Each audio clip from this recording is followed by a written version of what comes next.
High school for me was not like a lot of people. Most late nights in a room only lit by a computer screen. I would begrudgingly be reading a 1,200-page 12th edition Campbell biology book. My actual thoughts on a distant land, not about me starting this AP Lang project. Much of the knowledge you learn in the walls of high school is pretty disposable, but the lessons are invaluable.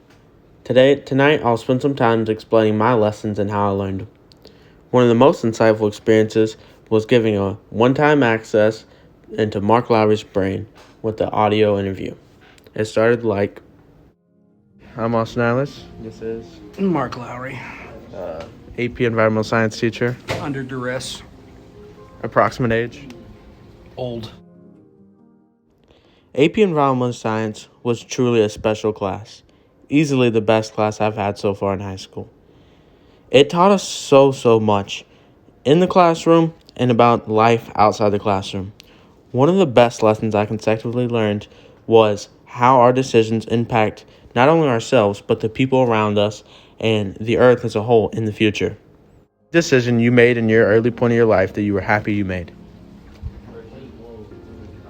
Probably staying local to go to college instead of going to where I could have gone, which was like New York State, and that would have been...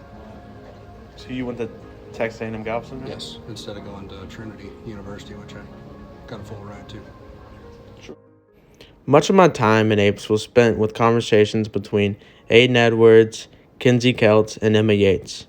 Often, Mr. Lowrie would chime in with pretty insightful quotes.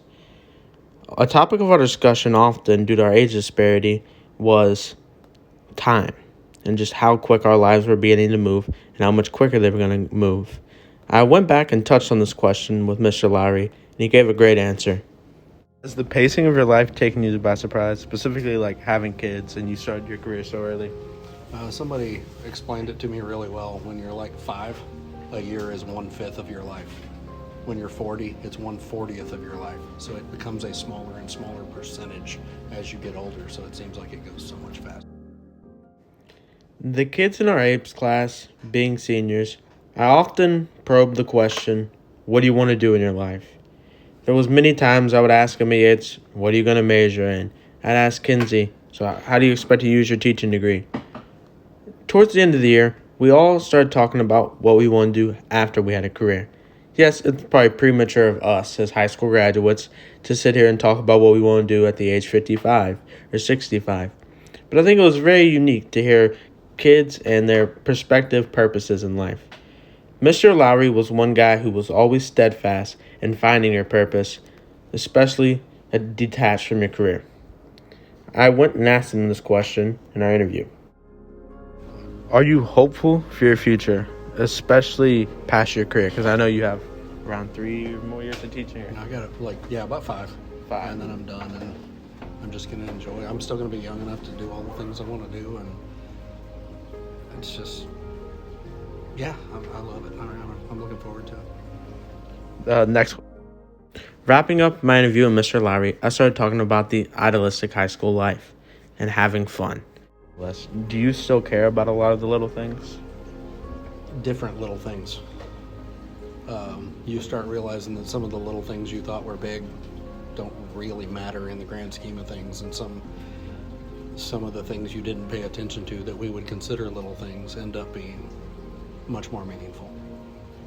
So you stop paying attention to ideals and start paying more attention to people, that kind of thing. Thankful for the interview from Mr. Lowrie, I started to think about what I thought high school was all about.